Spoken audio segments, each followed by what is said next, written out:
Oficialmente, a guerra na Síria começou em 2011, 2010 para 2011, aonde uma série de grupos mantidos por Israel, principalmente Inglaterra e Estados Unidos, através de Mossad, de MI6, a CIA e outros, criaram células, cooptaram no meio muçulmano grupos descontentes, rivais. Ali é fácil, ali tem 300 tribos diferentes.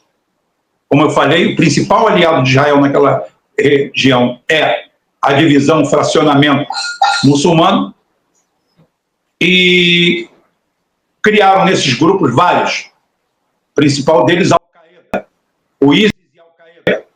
E durante 4 anos, a Síria sozinha conseguiu segurar aquilo, mas mais e mais dinheiro foi injetado. E em 2015, Bashar al-Assad pede ajuda à Rússia. A Rússia, na época, não tinha uma aproximação tão grande com o Irã. Vai anotando, vai anotando. E o Irã também não era tão forte quanto é hoje. Baixa o tom. Ótimo. Em 2 anos, a Rússia varreu aquilo tudo. Varreu aquilo tudo, ao enquadrado na região de Idlib, para lá ficaram os outros. E nesse momento, Bashar al-Assad recompõe mais ou menos o país e comete alguns erros de avaliação. Erros de avaliação esses que fragilizaram o sistema. Mas não é isso o preponderante. Tem mais coisas que a gente vai ver mais na frente. Bom, a Turquia atrai para ambos os lados, mas trai mais o Ocidente. Putin não deixou de ter informes dos avanços do HTS, que em momento algum confrontou os russos. Vai anotando. À sua vez, a Rússia não bombardeou o HTS. A Rússia só bombardeou o exército da Síria Livre e aqueles outros lá. Tá? Não bombardeou o HTS, que desceu até Damasco e tomou o poder sem nenhum tipo de resistência. O Al-Jolani, o Abu Mohammad Al-Jolani, faz uma transição pacífica. Está tendo corte de cabeça, está vendo? Está tendo um monte de violência. Principalmente, atenção, principalmente não do HTS, principalmente do SNA, do FLN e da FDS. Tá? Ainda tem o Exército Sírio Livre. Calma, tem de tudo. Tá? O Exército Sírio Livre é praticamente apoiado pela Turquia.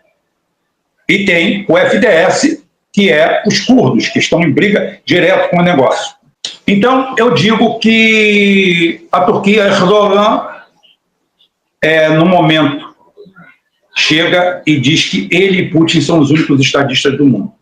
Um ato falho que a gente pega no ar e segura. O que aconteceu é que aquilo ali foi se avolumando, se avolumando, se avolumando, se avolumando, virando um pântano. E a Rússia não estava a fim de perder 100, 200 homens, 40 bilhões de dólares por ano, nem tem esse dinheiro. E o Irã também. Depois eu vou ler o texto do Wellington, que está perfeito sobre o assunto. Tá? Apostar numa vitória de Pirro por um saco de gatos com 6 exércitos, 6 cabeças principais e pelo menos 30 grupos multifacetados de tudo quanto é lado, é o suficiente para desgastar qualquer um que esteja ali dentro. A Rússia se manteve ali enquanto existia um governo central. A dificuldade de mantê-lo, a melhor coisa que aconteceu foi abrir a ratoeira e colocar os ratos para dentro. Sair de fora e agora os grupos pró-Rússia e pró-Irã vão fazer o trabalho que os outros faziam. Terrorismo. Eles agora vão descobrir o que é bom para a tosse. O que é a diferença entre ser pedra e vidraça. Mas por que eles fariam isso? Por que a Rússia e o Irã sacrificaram a Síria apenas para corroborar meu ponto de vista e do Wellington para a gente? Não. que é o pragmatismo. Pragmatismo. Esse sacrifício é a mesma coisa que você perder um bispo no tabuleiro, xadrez e 2 peões, mas simplesmente abrir o caminho para um xeque-mate. É assim que funciona no xadrez. Lamentavelmente, o Ocidente nunca aprendeu a jogar xadrez. No máximo, dama e principalmente truco. Ganham tudo na base da propaganda. Ontem mesmo assisti um vídeo editado por aquele americanófilo que edita o Águia Sem Cabaço, dos grandes vencedores supersônicos de combate aéreo. Óbvio que são todos americanos, com destaque especial para o F-15, que nunca teve uma aeronave abatida, principalmente porque atuou em cenários totalmente favoráveis e, além do mais, que quando eles caem, os problemas são mecânicos. Sempre foi assim. Veja só a tragédia do Vietnã, aonde os Estados Unidos perdeu 11 mil aeronaves. Sim, você não escutou errado. 11 mil aeronaves. Né? Entre aviões, drones e asa rotativa.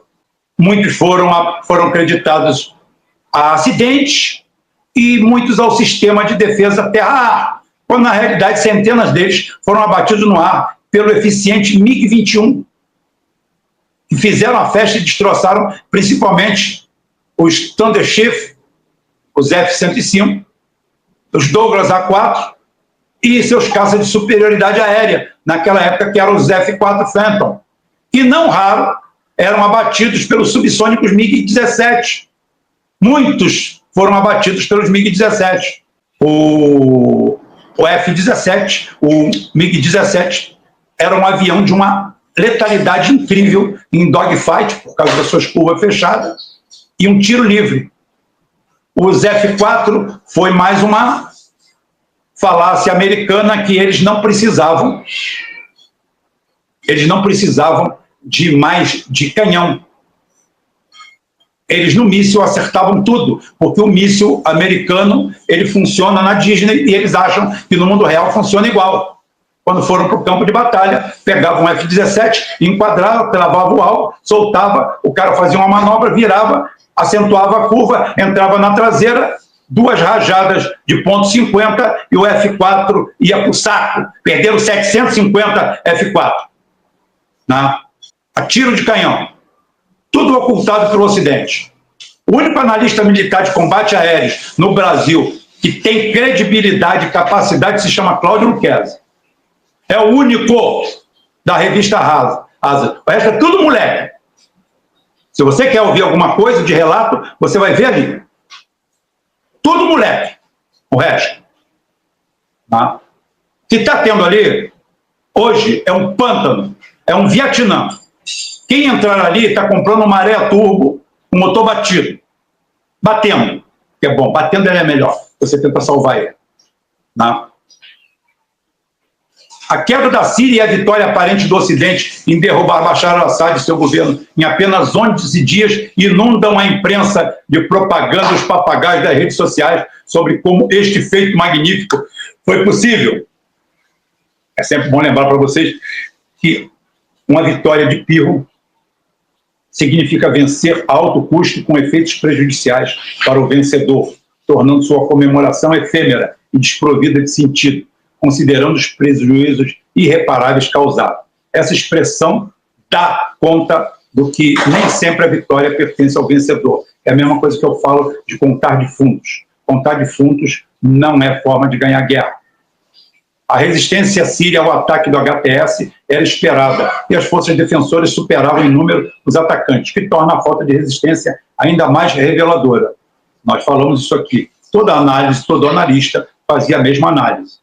O contexto geopolítico mais amplo envolvendo Rússia, Irã, Arábia Saudita e Turquia também é crucial para entender a real situação na Síria. A queda de Assad, provocada por grupos terroristas como o HTS, também é uma interrogação sobre o futuro do país, particularmente em relação às minorias religiosas que temem a perseguição sob o novo governo. O que é verdade, são todos eles anticristãos, principalmente porque não são muçulmanos, são grupos radicais muçulmanos, todos eles orando sob a égide do Talmud. As ações e estratégias do Ocidente, historicamente focadas em neutralizar a Rússia e outras potências euroasiáticas, também merecem atenção, pois a geopolítica desempenhou um papel significativo nos eventos recentes na Síria. Afinal de contas, no final disso tudo aí, quem foi o mais inteligente? A vitória imediata, os 11 dias, que você nem pensa e está comemorando tanto que você não consegue enxergar a profundidade disso, porque o Irã e a Rússia estão muito calmos, quietos. Nos últimos anos, os Estados Unidos e seus aliados ocidentais têm se envolvido em diversos conflitos ao redor do mundo, buscando afirmar sua hegemonia a pretexto de espalhar a democracia. A gente está sabendo aqui, né? A nossa aqui é através disso tudo que você está vendo aí à sua volta. No entanto, a estratégia de curto prazo adotada por essas potências tem levado a consequências desastrosas, como a transformação de inimigos em aliados e vice-versa. Isso acontece. O Irã e a Arábia Saudita estão mais próximos do que nunca. As intervenções no Afeganistão, Iraque, Líbia e Ucrânia resultaram em desfechos negativos, alguns em andamento, com a ascensão de novos regimes controversos e a perda de controle por parte do Ocidente. Apesar de triunfos temporários, como a captura de líderes autoritários e a deposição de governos desonestos, o longo prazo revelou-se desastroso e, numa análise fria, completamente equivocado. É só você ver a Líbia. O que aconteceu com a Líbia? Tiraram Gaddafi, ficaram tudo. Quem é que dá as cartas lá hoje? Se você falou Rússia, você acertou. A ideia de um momento unipolar liderado pelo Ocidente, com a sua doutrina de domínio total, mostrou-se falha ao longo dos anos. Os últimos 3 anos, com a guerra da Ucrânia, aceleraram o processo de decadência da unipolaridade. Mesmo com toda a sofisticação estratégica e o uso de táticas sujas, as potências ocidentais perderam sua posição de superioridade e precisaram recorrer a métodos questionáveis para se manter relevantes. Romênia e Geórgia são os 2 exemplos mais recentes. Vocês estão lembrados, né? A Romênia anularam a eleição e perderam no voto. Isso é a democracia ocidental. Quando falamos sobre as guerras, a dependência de nazistas na Ucrânia e de terroristas como parceiro, aliada à falta de consideração pelas consequências inadvertidas de suas ações, colocaram em xeque a liderança do Ocidente, especialmente dos Estados Unidos, em seus 37 trilhões de dívida e seu povo todo multifacetado e multidilacerado, quer seja pela falta de um teto, falta de saúde ou excesso de drogas. Apesar dos discursos inflamados e dos aplausos por falsas vitórias, a realidade é que o saldo dessas intervenções é negativo, com derramamento de sangue e instabilidade em diversas regiões do mundo, mas sem resultados de domínio. Podemos usar como exemplo a faixa de Gaza, onde há 1 ano e 3 meses Israel pena, matou tudo que se mexe, se destrói e não tem 1 minuto de paz ou liberdade. Eu tenho um vídeo aqui para mostrar. É importante estar atento aos prazos médio e longo, pois não se deixar levar por vitória de curto prazo, que mascaram problemas graves. Esse será o melhor alicerce para quem quer analisar ou compreender o que está acontecendo hoje. Portanto, vá lá para o Pamonheiro, que ele tem resolução imediata para tudo. Tá? É fácil. Putin abriu a boca, ele é contra o Putin. Tá? Ele se abraça com os turcos, cuspindo na história do seu próprio povo. Ele não tem vergonha nem pudor nenhum de comemorar vitórias turcas, para você ver com quem que nós estamos falando. A busca por hegemonia e poder a todo custo pode trazer consequências desastrosas e perpetuar um ciclo de violência e instabilidade global. Além disso, as economias debilitadas dos países ocidentais flertam com a quebradeira generalizada.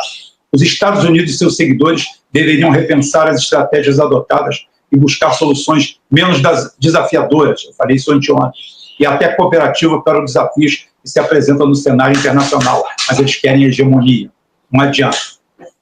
E a Síria, sim, é o maré turbo que a Rússia e Irã passaram, de graça para os Estados Unidos, Turquia e Israel. Quem canta a vitória hoje, certamente irá se arrepender muito em breve. Eu não tenho dúvida nenhuma disso. São palavras de salvação, irmãos. Tá? Hoje, a Rússia faz com os Estados Unidos o que os Estados Unidos fez com a União Soviética há 30 anos atrás. Se você não sabe o que eu estou falando, 40 anos atrás. Se você não sabe o que eu estou falando, eu vou destrinchar isso em outro programa, porque o de hoje está acabando. Tá?